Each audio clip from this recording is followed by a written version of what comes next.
Hello അസ്സാമു അലൈക്കും welcome back to my channel ഇച്ചാമാസ് കുക്ക് ബുക്ക്. ഞാനിന്ന് വന്നിട്ടുള്ളത് ഒരു മെക്സിക്കൻ ഡിഷായിട്ടാണ്. മെക്സിക്കൻ ആണെങ്കിലും നമുക്കിതിൻ്റെ പേര് നമ്മുടെ നാടൻ പേരിനോട് സാമ്യമാണ്. എഞ്ചിലാഡ എന്നാണ് ഇതിൻ്റെ പേര്. നമ്മൾ ആട ഇലയട എന്നെല്ലാം പറയുന്ന പോലെ ഏകദേശം കേൾക്കുമ്പോൾ അതുപോലെ ഉണ്ടല്ലോ, എഞ്ചിലാഡ എന്ന് ഇതിൻ്റെ പേര്. ഇത് പല രീതിയിലുണ്ടാക്കും. നമുക്ക് വീട്ടിൽ സ്ഥിരമായിട്ടുണ്ടാകുന്ന സാധനങ്ങൾ മാത്രം മതി ഇത് ഉണ്ടാക്കാൻ വേണ്ടിയിട്ട്. അപ്പം ഇത് എൻ്റേതായിട്ടുള്ളൊരു രീതിയിലാണ് ഞാൻ ഉണ്ടാക്കുന്നത്. നമുക്ക് ഇത് ടോർട്ടില റാപ്പ് വെച്ചിട്ടാണ് ഉണ്ടാക്കുക. പക്ഷെ നമുക്ക് എല്ലാവർക്കും എപ്പോഴും ഈ ടോർട്ടില റാപ്പ് അവൈലബിൾ ആകാൻ ചാൻസ് ഇല്ല. അതുകൊണ്ട് നമ്മൾ നാടൻ രീതിയിലാണ് ഞാൻ ഉണ്ടാക്കിയിട്ടുള്ളത്. ആർക്കും എപ്പോഴും ഉണ്ടാക്കാൻ പറ്റിയ ഒരു രീതിയിലാണ് ഞാൻ ഉണ്ടാക്കിയിട്ടുള്ളത്. നല്ല ടേസ്റ്റാണ് കേട്ടോ. നമുക്കിത് ഡിന്നറായിട്ടോ ബ്രേക്ക്ഫാസ്റ്റായിട്ടോ ഒക്കെ കഴിക്കാം. അതുപോലെ തന്നെ പാർട്ടിക്കും നമുക്കിതൊന്ന് സെർവ് ചെയ്യാം. അപ്പോൾ നമുക്ക് ഇതെങ്ങനെ ഉണ്ടാക്കുന്നത് നോക്കാം. ഞാനിവിടെ ബോൺലെസ് ചിക്കൻ എടുത്തിട്ടുണ്ട്. അത് ഏത് രീതിയിലും കട്ട് ചെയ്യുക. ചെറിയ സ്ക്വയർ പീസായിട്ടോ പിന്നെ ജൂലിയനായിട്ടോ എങ്ങനെയായാലും കട്ട് ചെയ്യാം. എന്നിട്ട് അതിലേക്ക് ഞാൻ ഒരു 400 ഗ്രാമാണ് ഞാൻ എടുത്തിട്ടുള്ളത് കേട്ടോ. അതിലേക്ക് ഞാൻ കുറച്ച് ലെമൺ ജ്യൂസ് ഒഴിച്ച് കൊടുക്കുന്നുണ്ട്. ഞാൻ ഇതിൽ 2-3 പ്രോസസ്സ് ഉണ്ട്. അപ്പോൾ എല്ലാത്തിൻ്റെയും ഇൻഗ്രീഡിയൻസ് ഞാനിവിടെ സ്ക്രീനിൽ കൊടുത്തിട്ടുണ്ട്. അപ്പോൾ നിങ്ങൾ വീഡിയോ സ്കിപ്പ് ചെയ്യാതെ കാണുക കേട്ടോ. പലരും ഇങ്ങനെ ഞാൻ വീഡിയോ സ്ക്രീനിൽ കൊടുത്തു കഴിഞ്ഞാലും പലരും ചോദിക്കാറുണ്ട്, പിന്നെ അത് എത്രയാണ് ചേർക്കേണ്ടത് അങ്ങനെയാണ് ഇങ്ങനെയാണെന്നൊക്കെ ചോദിക്കാറുണ്ട്. കാരണം അവർ വീഡിയോ കാണാത്തത് കൊണ്ടാണ്, ശരിക്കും സ്കിപ്പ് ചെയ്ത് കാണുന്നത് കൊണ്ടാണ്. അപ്പോൾ ഇതിൽ ശരിക്കും എല്ലാം ഞാൻ സ്ക്രീനിൽ കൊടുത്തിട്ടുണ്ട്, എല്ലാ ഇൻഗ്രീഡിയൻസും. അപ്പോൾ അത് നോക്കിയിട്ട് ചെയ്യാം കേട്ടോ. അപ്പോൾ ഞാൻ സ്ക്രീനിൽ കൊടുത്ത എല്ലാ ഐറ്റംസും ഇതിലേക്ക് ഇട്ട് കൊടുത്തിട്ടുണ്ട്. എന്നിട്ട് ഇതൊന്ന് മാരിനേറ്റ് ചെയ്തിട്ട് നമുക്ക് ഒരു 1-2 മണിക്കൂർ വെക്കാം. ചില്ലി പൗഡർ, തൈര്, ലെമൺ ജ്യൂസ്, ഉപ്പ്, പിന്നെ ജിഞ്ചർ ഗാർലിക് പൗഡർ, ഇങ്ങനെ എല്ലാം കൂടി ചേർത്തിട്ട് ഒന്ന് നന്നായിട്ട് മാരിനേറ്റ് ചെയ്തിട്ട് ഞാൻ 1 മണിക്കൂർ വെക്കുന്നുണ്ട്. പറ്റുമെങ്കിൽ നിങ്ങൾ ഫ്രിഡ്ജിൽ വെച്ചാൽ മതി കേട്ടോ. 1 മണിക്കൂർ ഫ്രിഡ്ജിൽ വെച്ച് കഴിഞ്ഞാൽ മസാല നന്നായിട്ട് പിടിക്കും. ഇനി നമുക്ക് ഇത് ഒരു സോസ് റെഡിയാക്കണം. എഞ്ചിലാടൻ്റെ ഒരു സോസ് റെഡിയാക്കണം. അതിനായിട്ട് ഞാനിവിടെ ഒരു 5-6 കായ് മുളക് എടുത്തിട്ടുണ്ട്. അപ്പോൾ അതിൻ്റെ ഉള്ളിലെ സീഡ്സൊക്കെ കളയുന്നുണ്ട്. കാരണം സീഡ്സ് അടക്കം നമ്മൾ ഉണ്ടാക്കുന്നതിന് പ്രശ്നമൊന്നുമില്ല, പക്ഷേങ്കിൽ നല്ല എരിവ് കൂടും. അപ്പോൾ എരിവ് കുറഞ്ഞിട്ട് കിട്ടാൻ വേണ്ടിയിട്ടാണ് ഞാനിതിൻ്റെ സീഡ്സൊക്കെ ഒന്ന് കളയുന്നത്. സീഡ്സോട് കൂടിയും നമുക്കിത് ഉണ്ടാക്കിയെടുക്കാം, പ്രശ്നമൊന്നുമില്ല. പക്ഷേ എനിക്ക് എരിവ് കൂടുതൽ വേണ്ടാത്തതുകൊണ്ടാണ് ഞാനിതിൻ്റെ സീഡൊക്കെ കളയുന്നത്. അപ്പോൾ സീഡൊക്കെ ഒന്ന് കളഞ്ഞിട്ട് വെക്കാം. അപ്പോൾ നിങ്ങൾ എരിവിനനുസരിച്ചിട്ട് ഇതിൻ്റെ മുളകിൻ്റെ എണ്ണം കൂട്ടാം കേട്ടോ. കാരണം ഞാൻ എടുത്തത് കാശ്മീരി മുളകാണ്. അപ്പം അത് എരിവ് കുറവാണ്, ഓൾറെഡി എരിവ് കുറവാണ്. അത്രയും എരിവ് വേണ്ടാത്തതുകൊണ്ടാണ് ഞാൻ ഇതിൻ്റെ സീഡ് കളയുന്നത്. അപ്പോൾ നിങ്ങൾക്ക് പിന്നെ കൂടുതൽ വേണമെന്നുണ്ടെങ്കിൽ കൂടുതൽ എടുക്കാം കേട്ടോ. അഥവാ എരിവുള്ള മുളകാണെങ്കിലും കുറച്ചെടുത്താൽ മതി. അപ്പോൾ അതൊക്കെ ഒന്ന് മാറ്റി വെക്കുന്നുണ്ട്. ഇനി ഞാൻ എടുത്തിട്ടുള്ളത് ഒരു 5 തക്കാളിയാണ്, മീഡിയം സൈസായിട്ടുള്ളൊരു തക്കാളി. അത് അതിൻ്റെ അറ്റം ഒന്ന്, അതിൻ്റെ അടിഭാഗം ഒന്ന് ഇതുപോലെ കട്ട് ചെയ്ത് കൊടുക്കുന്നുണ്ട്. നമുക്കിത് വേവിച്ചെടുക്കുമ്പോൾ ഇതിൻ്റെ സ്കിന്ന് പീൽ ചെയ്ത് കളയണം. അപ്പോൾ അതുകൊണ്ടാണ് ഞാൻ ഇതുപോലെ കട്ട് ചെയ്തിട്ട് കൊടുക്കുന്നത്. ഇനി ഇതിലേക്ക് നേരത്തെ വെള്ളം ഒഴിച്ച് നമ്മൾ പിന്നെ റെഡിയാക്കി വെച്ച ചില്ലി ഉണ്ടല്ലോ, മുളക്, അതും ഇതിലേക്ക് ഇട്ട് കൊടുത്തിട്ട് ഒന്ന് നന്നായിട്ട് വേവിച്ചെടുക്കണം. പിന്നെ ഈ വീഡിയോ കാണുന്നതിൽ ആരെങ്കിലും എൻ്റെ ചാനൽ സബ്സ്ക്രൈബ് ചെയ്യാത്തതാണെങ്കിൽ സബ്സ്ക്രൈബ് ചെയ്തിട്ടൊന്ന് സപ്പോർട്ട് ചെയ്യാം കേട്ടോ. അതുപോലെ തന്നെ നിങ്ങളുടെ റിലേറ്റീവ്സിനും ഫ്രണ്ട്സിനൊക്കെ ഒന്ന് ഷെയർ ചെയ്ത് കൊടുക്കുക. വീഡിയോ ഇഷ്ടപ്പെടുകയാണെങ്കിൽ ഒന്ന് ഷെയർ ചെയ്ത് കൊടുക്കുക. പിന്നെ ലൈക്ക് ചെയ്യാനും കമൻറ്റ് ചെയ്യാനൊന്നും മറക്കരുത് കേട്ടോ. ഇപ്പോൾ തക്കാളിയൊക്കെ ഒന്ന് വെന്ത് അതിൻ്റെ പീലൊക്കെ ഒന്ന് അടന്ന് വരുന്നുണ്ട്. ആ സമയമാകുമ്പോൾ നമുക്കൊന്ന് ഫ്ലെയിം ഓഫ് ചെയ്യാം. എന്നിട്ട് വെള്ളത്തിൽ നിന്ന് എടുത്തിട്ട് എല്ലാം ഒന്ന് വെള്ളത്തിൽ നിന്ന് എടുത്ത് മാറ്റിയിട്ട് ഒന്ന് തണുക്കാനായിട്ട് മാറ്റി വെക്കാം. നമുക്ക് ഈ വെള്ളം ആവശ്യമില്ല കേട്ടോ. നമുക്ക് ആ വെന്ത സാധനങ്ങൾ മുളകും തക്കാളിയും മാത്രമേ നമുക്ക് ആവശ്യമുള്ളൂ. അത് തണുത്ത് കഴിഞ്ഞാൽ നമുക്ക് അതിൻ്റെ തൊലിയൊക്കെ ഒന്ന് പീൽ ചെയ്ത് കളയാം.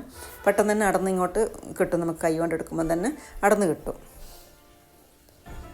ഇതിൻ്റെ തൊലിയൊക്കെ കളഞ്ഞ് ഇനി ഇതൊന്ന് നമുക്ക് മിക്സിയിലൊന്ന് അരച്ചെടുക്കണം. അതിൻ്റെ കണ്ണുള്ള ഭാഗം ഉണ്ടല്ലോ, അതൊന്ന് മുറിച്ച് കളയുക.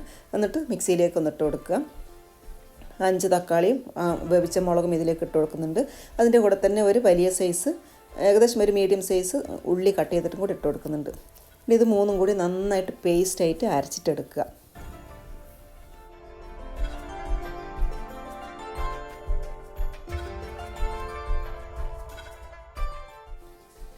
ഇപ്പം നന്നായിട്ട് പേസ്റ്റായിട്ട് അരച്ചെടുത്തിട്ടുണ്ട്. ഇനി നമുക്ക് ഒരു പാൻ അടുപ്പത്ത് വെച്ചിട്ട് അതിലേക്ക് ഒരു 3 ടേബിൾ സ്പൂണ് ഒലിവ് ഓയിൽ ഒഴിച്ച് കൊടുക്കുന്നുണ്ട്. അതുപോലെ തന്നെ 1 ടേബിൾ സ്പൂണ് ബട്ടറും ചേർത്ത് കൊടുക്കുന്നുണ്ട്. ഒലിവ് ഓയിൽ തന്നെ എടുക്കാൻ ശ്രദ്ധിക്കുക കേട്ടോ. അഥവാ ഒലിവ് ഓയിൽ ഇല്ലയെന്നുണ്ടെങ്കിലും പിന്നെ ഇത്രയും അളവിൽ, ഈ 4 ടേബിൾ സ്പൂൺ അളവിൽ ബട്ടർ എടുക്കുക. അല്ലാതെ വേറെ ഓയിലൊന്നും ഉപയോഗിക്കരുത്. ഒലിവ് ഓയിലാണ് ഇതിൻ്റെ ടേസ്റ്റ്. ഇനി അതിലേക്ക് 1 ടേബിൾ സ്പൂണ് ഗാർലിക്ക് നന്നായിട്ട് ചോപ്പ് ചെയ്തിട്ട് ഇട്ട് കൊടുത്തിട്ട് അതൊന്ന് മൂപ്പിച്ചെടുക്കുക. എനിക്ക് കോൾഡ് പിടിച്ചതുകൊണ്ട് ശബ്ദത്തിന് ചെറിയ പ്രശ്നങ്ങളുണ്ട്, അതുകൊണ്ട് ക്ഷമിക്കുക കേട്ടോ. നമ്മൾ ആ ഓയിലിൽ ഗാർലിക്ക് ഒന്ന് നന്നായിട്ട് മൂത്തതിന് ശേഷം അതിലേക്ക് 1 ടേബിൾ സ്പൂൺ മൈദ ചേർത്ത് കൊടുക്കുന്നുണ്ട്. ആ മൈദയും കൂടി നമുക്കൊന്ന് മൂപ്പിച്ചെടുക്കാം. കരിഞ്ഞു പോകരുത്, അതിൻ്റെ കളറ് മാറിപ്പോകരുത്. ഒന്ന് ചെറിയ തീയിൽ വെച്ചിട്ട് വേണം ഒന്ന് മൂപ്പിച്ചെടുക്കാൻ വേണ്ടിയിട്ട്. അതിൻ്റെ ആ ഒരു പച്ച മണമൊന്ന് മാറിക്കഴിഞ്ഞാൽ നമ്മൾ അരച്ച് വെച്ച ഈ മിക്സർ ഉണ്ടല്ലോ, ആ മിക്സർ ഇതിലേക്ക് ഒഴിച്ചു കൊടുക്കുക. ഒഴിച്ചു കൊടുത്ത് ആ സ്പോട്ടിൽ തന്നെ നന്നായിട്ട് ഇളക്കുക. കാരണം മൈദ കട്ട കെട്ടിപ്പോകാൻ സാധ്യതയുണ്ട്. നന്നായിട്ട് ഇളക്കുക കേട്ടോ. നന്നായിട്ട് ഇളക്കിയതിന് ശേഷം പിന്നെ മിക്സിയിലുള്ളത് നമുക്ക് വടിച്ച് ചേർത്ത് കൊടുക്കാം. മിക്സിയിലുള്ളതൊക്കെ വടിച്ച് ചേർക്കാൻ നിൽക്കുമ്പോഴത്തേക്ക് നമ്മളെ മൈദ കട്ടയായിപ്പോവും. അതുകൊണ്ടാണ് ഫസ്റ്റിൽ തന്നെ പെട്ടെന്നൊന്ന് ഇളക്കി കൊടുക്കാൻ പറഞ്ഞത്. ഇനി ഒന്ന് നന്നായി ഇളക്കി ആ ഒരു ഏകദേശം ഒരു എണ്ണ തളിയുന്ന ആ ഒരു രൂപത്തിലേക്ക് നന്ന് വറ്റിച്ചെടുക്കാം. നമുക്ക് ഇളക്കിക്കൊണ്ടേ ഇരിക്കുക കേട്ടോ. ഒരു 2-3 മിനിറ്റ് ഇളക്കിക്കൊണ്ടേ ഇരുന്ന് കഴിഞ്ഞാൽ നമുക്ക് ആ തക്കാളീൻ്റെയും ഉള്ളിൻ്റെ ഒക്കെ വെള്ളം ഒന്ന് വറ്റിയിട്ട് കിട്ടും. ഇതിലേക്ക് കുറച്ച് സാധനങ്ങൾ ചേർത്ത് കൊടുക്കണം. ഞാൻ സ്ക്രീനിൽ കൊടുത്തിട്ടുണ്ട്, എന്നാലും ഞാൻ പറയാം. അപ്പോൾ ഇതിലേക്ക് ഞാൻ ഇട്ട് കൊടുക്കുന്നത് 1 ടീസ്പൂണ് ഒറിഗാനോ, പിന്നെ 1/2 ടീസ്പൂൺ തൈമ് ചേർത്ത് കൊടുക്കുന്നുണ്ട്. തൈമ് നിങ്ങളുടെ അടുത്ത് ഇല്ലാന്നുണ്ടെങ്കിൽ സ്കിപ്പ് ചെയ്യാം. പിന്നെ പാഴ്സലിയോ അങ്ങനെ വേറെ എന്തെങ്കിലും ഉണ്ടെങ്കിൽ ഇട്ട് കൊടുക്കാം കേട്ടോ. ഇല്ലാന്നുണ്ടെങ്കിൽ സ്കിപ്പ് ചെയ്യാം. പിന്നെ 1-2 ടീസ്പൂണ് മുളക് പൊടി ഇട്ട് കൊടുക്കുന്നുണ്ട്. അത് കാശ്മീരി ചില്ലി ഇട്ട് കൊടുക്കുക. അത് നല്ല കളർ കിട്ടും. അത് നിങ്ങളുടെ എരിവിനനുസരിച്ചിട്ട് ഇട്ട് കൊടുക്കാം കേട്ടോ. പിന്നെ 1/2 ടീസ്പൂണ് ഉപ്പും 1/2 ടീസ്പൂൺ തന്നെ വേണമെന്നില്ല, നിങ്ങൾക്ക് കൂടുതൽ വേണമെന്നുണ്ടെങ്കിൽ ചേർത്ത് കൊടുക്കാം. പിന്നെ 1 ടീസ്പൂണ് പഞ്ചസാര ചേർത്ത് കൊടുക്കുന്നുണ്ട്. നമ്മുടെ ഇതിൻ്റെ പുളിയൊക്കെ ക്രമീകരിക്കാൻ വേണ്ടിയിട്ടാണ് കേട്ടോ. ഇതെല്ലാം ഒന്ന് ചേർത്തതിന് ശേഷം ഇതിലേക്ക് 1 ടേബിൾ സ്പൂൺ വിനാഗിരിയും ചേർത്ത് കൊടുക്കുന്നുണ്ട്. എന്നിട്ടൊന്ന് നന്നായിട്ട് ഇങ്ങനെ പാനിൽ നിന്ന് വിട്ട് വരുന്ന ഒരു പാകത്തിലാവുമ്പം നമുക്കിതിലേക്ക് 1/2 കപ്പ് വെള്ളം ചേർത്ത് കൊടുക്കാം. വെള്ളം ചേർത്തിട്ടൊന്ന് വേവിച്ചെടുക്കാം. നമ്മൾ ഈ ചേർത്ത ഇൻഗ്രീഡിയൻസൊക്കെ ഒന്ന് ചെറുതായിട്ടൊന്ന് വെന്ത് കിട്ടാൻ വേണ്ടിയിട്ടാണ് വെള്ളം ചേർത്ത് കൊടുക്കുന്നത്. നമ്മൾ പിന്നെ മുളക് പൊടിയൊക്കെ ചേർത്ത് കൊടുത്തിട്ടുണ്ടല്ലോ, അപ്പോൾ അതൊക്കെ ഒന്ന് വെന്ത് കിട്ടാൻ വേണ്ടിയിട്ടാണ് കുറച്ച് വെള്ളം കൂടി ചേർത്ത് കൊടുക്കുന്നത്. 1/2 കപ്പ് മതി. ഉണ്ടാവുന്നൊരു നമുക്ക് ആ ഒരു സോസിൻ്റെ ഒരു തിക്നെസ് ആകുമ്പോൾ നമുക്ക് ഫ്ലെയിം ഓഫ് ചെയ്ത് വെക്കാം. അതിലേക്ക് കുറച്ച് മല്ലിയിലയും പിന്നെ കുറച്ച് പുതിനയില മസ്റ്റായിട്ടും ചേർത്ത് കൊടുക്കണം. അഥവാ പുതിനയില അല്ലെങ്കിൽ പാസ്ലി ലീഫ് ഉണ്ടെങ്കിൽ പാസ്ലി ലീഫാണ് നല്ലത് കേട്ടോ. അങ്ങനെയാണെങ്കിൽ പുതിനയും പിന്നെ മല്ലിയിലയും സ്കിപ്പ് ചെയ്യാം, പാസ്ലി മാത്രം ചേർത്ത് കൊടുത്താൽ മതി. എൻ്റെ അടുത്ത് അതില്ലാത്തതുകൊണ്ടാണ് ഞാനിത് രണ്ടും ചേർത്ത് കൊടുക്കുന്നത്. എന്നാൽ ഈ പുതിനയും മല്ലിയിലയും കൂടി ചേരുമ്പോൾ പാസ്ലിൻ്റെ ചെറിയതായിട്ടുള്ളൊരു ഫ്ലേവർ കിട്ടും.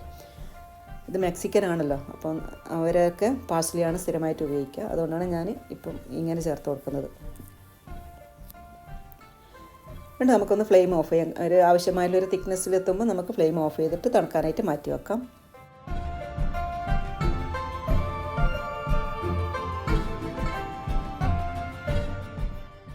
ഇനി നമുക്ക് മാരിനേറ്റ് ചെയ്ത് വെച്ച ചിക്കൻ ഒന്ന് ഫ്രൈ ചെയ്തിട്ട് എടുക്കണം. അതും ചെറുതായിട്ടൊരു മസാലയാക്കിയിട്ടാണ് എടുക്കേണ്ടത്. ആദ്യം നമുക്ക് കുറച്ച് വെളിച്ചെണ്ണ ഒഴിച്ച് കൊടുത്തിട്ട് ആ ചിക്കൻ ഒന്ന് ഫ്രൈ ചെയ്യാം. ചിക്കൻ ഒന്ന് ഇട്ട് കൊടുത്തിട്ട് ഒന്ന് ആ കളർ മാറുന്നവരെ ഇളക്കി കൊടുക്കുക. അതിനുശേഷം ഒന്ന് അടച്ച് വെച്ചിട്ട് വേവിക്കുക. അടച്ച് വെച്ച് കഴിഞ്ഞാൽ ഈ ചിക്കനിലെ വെള്ളമൊക്കെ ഇറങ്ങി ആ വെള്ളത്തിൽ തന്നെ ചിക്കൻ ഒന്ന് നന്നായിട്ട് വെന്തോളും. ഫ്രൈ ആകണ്ട, ചെറുതായിട്ടൊന്ന് ടെൻഡറായിട്ട് കിട്ടിയാൽ മതി, നന്നായി ഫ്രൈ ആകരുത് കേട്ടോ.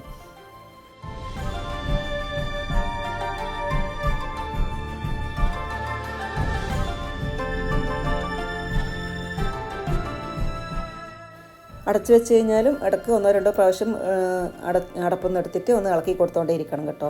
അല്ലാതെ നമുക്ക് ചിക്കൻ എല്ലാ വശം നന്നായിട്ട് ഒരുപോലെ വെന്ത് കിട്ടൂല. ഇപ്പോൾ ചിക്കന് വെള്ളം വറ്റി വെന്ത് വന്നിട്ടുണ്ട്, ഫ്രൈ ആയിട്ടില്ല. നമ്മൾ ഓയിൽ ഒഴിച്ചിട്ടാണെങ്കിലും ഫ്രൈ ആയിട്ടില്ല. ഫ്രൈ ആക്കണ്ട, നന്ന ഡ്രൈ ആകരുത് കേട്ടോ, കുറച്ച് വെറ്റായിട്ടിരിക്കണം. ഇനി ഇതിലേക്ക് ഞാൻ ഇട്ട് കൊടുക്കുന്നത് ഒരു മീഡിയം സൈസ് ഉള്ളി ചെറുതായിട്ട് കട്ട് ചെയ്തതാണ്. അതൊന്ന് ഇളക്കി കൊടുത്തോണ്ടേ ഇരിക്കാം. അപ്പോൾ ഉള്ളി ഒന്ന് ട്രാൻസ്പാരൻ്റ് ആകുന്നത് വരെ ഒന്ന് ഇളക്കി കൊടുത്തോണ്ടിരിക്കുക കേട്ടോ.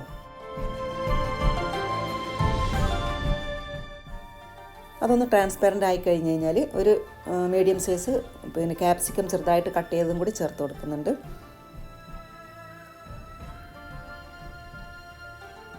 അതും ഒന്ന് നന്നായിട്ട് വഴറ്റിയിട്ടെടുക്കാം.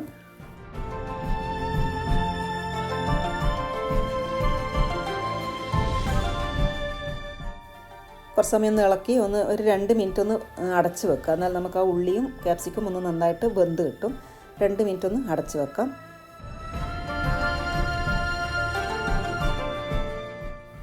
ഇനി ഇതിലേക്ക് 1 ടീസ്പൂൺ ഒറിഗാനോ 1 ടീസ്പൂണ് ചില്ലി ഫ്ലേക്സും ചേർത്ത് കൊടുക്കുന്നുണ്ട്. ചില്ലി ഫ്ലേക്സ് നിങ്ങളുടെ ഇഷ്ടത്തിനനുസരിച്ചിട്ട് കൂട്ടക്കുറക്കൊക്കെ ചെയ്യുക കേട്ടോ. എരിവ് കൂടുതൽ വേണമെന്നുണ്ടെങ്കിൽ 1 ടീസ്പൂണ് ഇതിൽ കൂടുതൽ ചില്ലി ഫ്ലേക്സ് ഇട്ട് കൊടുക്കാം.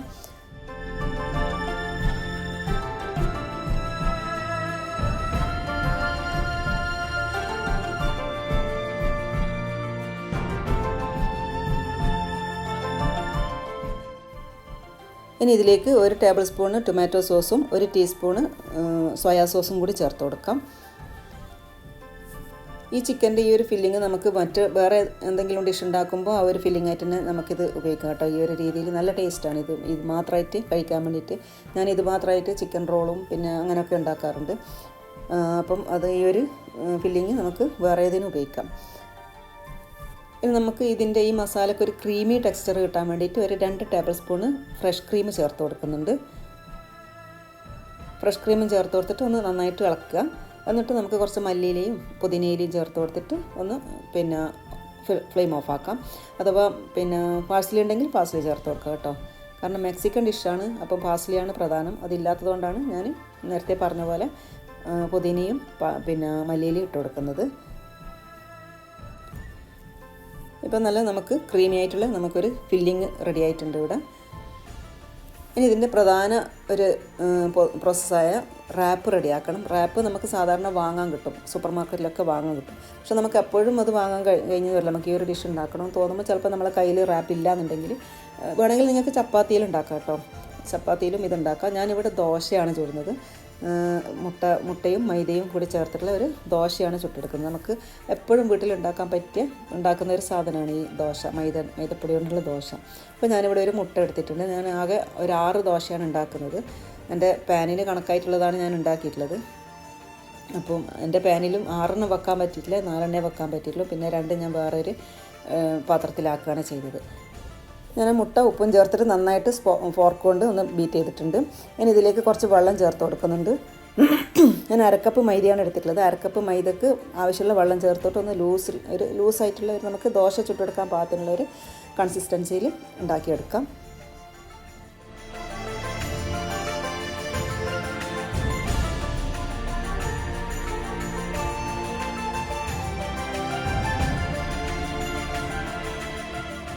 ഈ ഒരു കൺസിസ്റ്റൻസിയിൽ വേണം ഉണ്ടാക്കിയെടുക്കാൻ വേണ്ടിയിട്ട്. ഇനി നമുക്കിതൊന്ന് റെസ്റ്റ് ചെയ്യാൻ വേണ്ടിയിട്ട് ഒരു 1/4 മണിക്കൂർ റെസ്റ്റ് ചെയ്യാൻ വേണ്ടിയിട്ട് വെക്കുക. എന്നാലും നമുക്ക് നല്ല സോഫ്റ്റ് ആയിട്ടുള്ള ദോശ ചുട്ടെടുക്കാൻ പറ്റും. ഇനി ഞാനിവിടെ പാനിവിടെ റെഡിയാക്കിയിട്ടുണ്ട്. നോൺ സ്റ്റിക്ക് പാനാണ് എടുത്തിട്ടുള്ളത്. നമുക്ക് ഓയിലിൻ്റെ ഒന്നും ആവശ്യമില്ല. നല്ല ക്ലീൻ ആയിട്ടുള്ള നോൺ സ്റ്റിക്ക് പാൻ എടുക്കുക. ഇനി അതിലേക്ക് ഒരു തവി ഒഴിക്കുക. ലോ ഫ്ലെയിമിൽ വെച്ചിട്ട് വേണം ഇത് ചുട്ടെടുക്കാൻ വേണ്ടിയിട്ട്. അങ്ങനെ ഒരു തവി ഒഴിച്ച് കൊടുത്തിട്ട് ഇതുപോലെ ഒന്ന് ചുറ്റിച്ചെടുക്കുക. നമ്മൾ സാധാരണ തവി കൊണ്ട് തന്നെ ചുറ്റുകയാണ് ചെയ്യുക. അങ്ങനെയല്ല ചെയ്യേണ്ടത്. ഇത് പാനിനെ ഒന്ന് ചുറ്റിച്ചിട്ടെടുക്കുക. എന്നിട്ട് ഒരു മിനിറ്റ് ഒന്ന് അടച്ച് വെക്കാം. അടച്ച് വെച്ചതിന് ശേഷം പിന്നെ ഒന്ന് മറിച്ചിട്ടിട്ട് ഒന്നും കൂടി മറ്റേ സൈഡ് ഒന്ന് വേവിച്ചിട്ടെടുക്കാം. കൂടുതൽ കൂടുതൽ ഡ്രൈ ആക്കിയിട്ടൊന്ന് വേവിച്ചെടുക്കണം. നമുക്കിതൊരു സോഫ്റ്റ് ആയിട്ടുള്ള ദോശയായിട്ടാണ് കിട്ടുന്നത്. അപ്പോൾ മൈദ ജസ്റ്റ് ഒന്ന് വെന്ത് വന്നാൽ മതി. അപ്പോൾ നമ്മൾ ഓവനിൽ വെക്കുമ്പോൾ ഒന്നുകൂടി ഇത് വേവും. അതുകൊണ്ട് തന്നെ മൈദ ജസ്റ്റ് ഒന്ന് വെന്ത് വന്നാൽ മതി. അങ്ങനെ നമുക്ക് എല്ലാം ചുട്ടെടുക്കാം.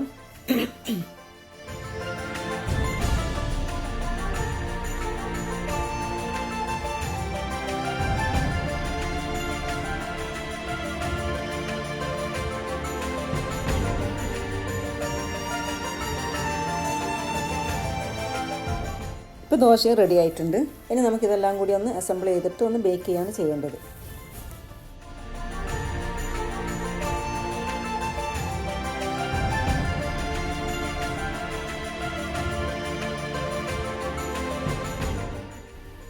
ഇനി ഓരോ ദോശയും എടുത്ത് അതിലേക്ക് നമുക്ക് ചിക്കൻ്റെ ഫില്ലിങ് കുറച്ച് സെൻട്രലായിട്ടൊന്ന് വെച്ച് കൊടുക്കാം. നല്ല വെറ്റായിട്ടുള്ള ഫില്ലിംഗ് ആണ്. അപ്പം ഇതുപോലെ വെറ്റായിട്ട് തന്നെ എടുക്കുക, ഡ്രൈ ആക്കിയിട്ട് എടുക്കരുത് കേട്ടോ. എന്നാലും നമുക്ക് കഴിക്കുമ്പോൾ ഒരു സുഖം ഉണ്ടാവും. അപ്പോൾ ഒരു 2-3 സ്പൂൺ ഇതുപോലെ വെച്ച് കൊടുക്കാം. എന്നിട്ട് അതിൻ്റെ മേലെ കുറച്ച് മൊസറല്ല ചീസ് ഇട്ട് കൊടുക്കാം. ചെഡാർ ചീസ് ഉണ്ടെങ്കിൽ അതും കൂടി ചേർത്ത് കൊടുക്കാം കേട്ടോ. എൻ്റെ അടുത്ത് ചെഡാർ ചീസ് ഇല്ല, എനിക്ക് വാങ്ങാൻ കിട്ടിയിട്ടില്ല. അതുകൊണ്ട് ഞാൻ മൊസറല്ല മാത്രമാണ് വെച്ച് കൊടുക്കുന്നത്. കുറച്ച് ചീസും വെച്ച് കൊടുത്തിട്ട് ഇതൊന്ന് റോൾ ചെയ്തിട്ട് എടുക്കാം.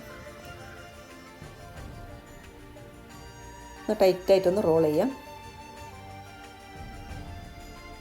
ഒന്ന് ഫോൾഡ് ചെയ്യൊന്നും ചെയ്യേണ്ട, ഇതുപോലെ റോൾ ചെയ്താൽ മതി.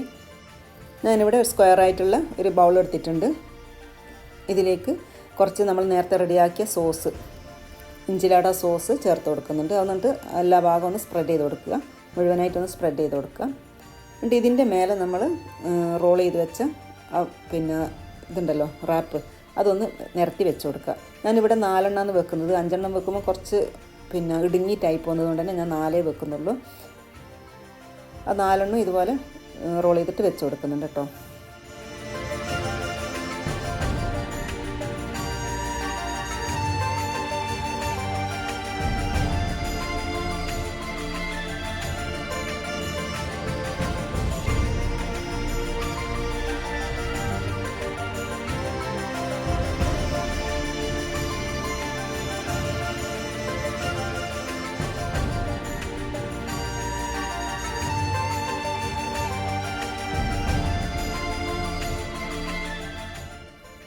ഇതാ 4 ഞാൻ വെച്ച് കൊടുത്തിട്ടുണ്ട്.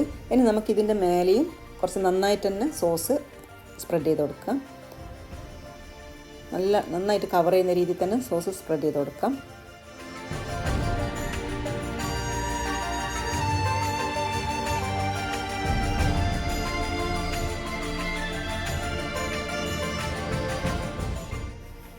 ഇനി ഇതിൻ്റെ മേലെ നമുക്ക് നന്നായിട്ട് ചീസ് സ്പ്രെഡ് ചെയ്ത് കൊടുക്കാം. ചീസ് എത്ര വേണോ അത്രയും നിങ്ങൾക്ക് ഇട്ട് കൊടുക്കാം. ചീസ് എത്ര ഇട്ട് കൊടുക്കുന്നോ അത്രയും ടേസ്റ്റ് കൂടുകയാണ് ചെയ്യുക. കഴിക്കുമ്പോൾ നല്ല എന്താ പറയുക, വലിഞ്ഞിട്ട് കഴിക്കാൻ നല്ല സുഖമാണ്. ഇനി ഇതിൻ്റെ മേലെ നിങ്ങളുടെ അടുത്ത് പാസ്ലി ലീഫ് ഉണ്ടെങ്കിൽ പാസ്ലി ലീഫ് ഇട്ട് കൊടുക്കുക, അല്ലെങ്കിൽ ഇതുപോലെ പുതിനയും പിന്നെ മല്ലിയിലയും കട്ട് ചെയ്തിട്ട് ഇട്ട് കൊടുക്കാം.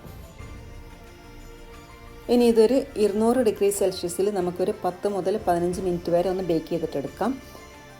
ബേക്ക് ചെയ്യുമ്പോൾ നമുക്ക് കാണാം ഈ ഒരു സോസും ചീസും ഒക്കെ നന്നായിട്ട് കമ്പൈനായിട്ട് തിളച്ച് വരുന്നത് കാണാൻ തന്നെ നല്ല രസമാണ്. ഒരു 15 മിനിറ്റ് വരെ നമുക്ക് ചീസ് നന്നായിട്ട് മെൽട്ടാകുന്നത് വരെ നമുക്ക് ഇതുപോലെ കുറച്ച് ഒരു ഗോൾഡൻ കളറാകുന്നത് വരെ നമുക്ക് വെക്കാം. എന്നിട്ട് നമുക്ക് പുറത്തേക്ക് എടുക്കാം. ഇനി നമ്മൾ 4 റാപ്പാണല്ലോ വെച്ചിട്ടുള്ളത്. അപ്പോൾ ഓരോന്നായിട്ട് നമുക്ക് കട്ട് ചെയ്തിട്ട് ഇതുപോലെ സ്പാച്ചില കൊണ്ടോ മറ്റോ തവി കൊണ്ടോ മറ്റോ കട്ട് ചെയ്തിട്ട് നമുക്ക് പ്ലേറ്റിലേക്ക് സെർവ് ചെയ്യാം. നല്ല ചീസി ആയിട്ടുള്ള നല്ല ടേസ്റ്റാണ് ഇത് കഴിക്കാൻ വേണ്ടിയിട്ട്. നിങ്ങൾക്ക് നല്ല സ്പൈസി വേണമെന്നുണ്ടെങ്കിൽ ഇതിൽ കൊടുത്ത ചില്ലി ഫ്ലേക്സും ചില്ലി പൗഡറും ഒക്കെ കുറച്ച് ക്വാണ്ടിറ്റി കൂട്ടാം കേട്ടോ. നല്ല സോഫ്റ്റുമാണ്. നമ്മൾ ദോശ ചുട്ടത് കൊണ്ട് തന്നെ നല്ല സോഫ്റ്റാണ്, നല്ല ടേസ്റ്റുമാണ്. ചപ്പാത്തി ആണെങ്കിൽ കുറച്ച് ഹാർഡായിരിക്കും. എന്തായാലും പിന്നെ നമ്മൾ സോസൊക്കെ ചേർത്തിട്ട് ബേക്ക് ചെയ്യുമ്പോൾ കുറച്ച് സോഫ്റ്റ് തന്നെ ആവും ചപ്പാത്തി ആയാലും. പിന്നെ ടോർട്ടില റാപ്പ് ആയാലും കുറച്ച് സോഫ്റ്റായിട്ട് കിട്ടും. നമുക്കിപ്പോൾ അതിനേക്കാളും നല്ല സോഫ്റ്റായിട്ട് കിട്ടുന്നത് ദോശ ആയതുകൊണ്ടാണ്. പെട്ടെന്ന് കട്ട് ചെയ്യുമ്പോൾ നമുക്ക് കട്ട് ചെയ്യാൻ വേണ്ടിയിട്ട് പറ്റുന്നുണ്ട്. അപ്പോൾ എല്ലാവരും ഉണ്ടാക്കി നോക്കുക. നമുക്കൊരു പാർട്ടിക്കൊക്കെ സെർവ് ചെയ്യാൻ പറ്റിയ ഒരു ഡിഷാണ്. എല്ലാവരും ഉണ്ടാക്കിയിട്ട് അഭിപ്രായം അറിയിക്കുക. അതുപോലെ തന്നെ ലൈക്ക് ചെയ്യാൻ മറക്കുകയും ചെയ്യരുത് കേട്ടോ. ഇൻഷാ അല്ലാഹ് നമുക്ക് അടുത്ത വീഡിയോയിൽ കാണുന്നത് വരെ അസ്സലാമു അലൈക്കും. Thank you for watching.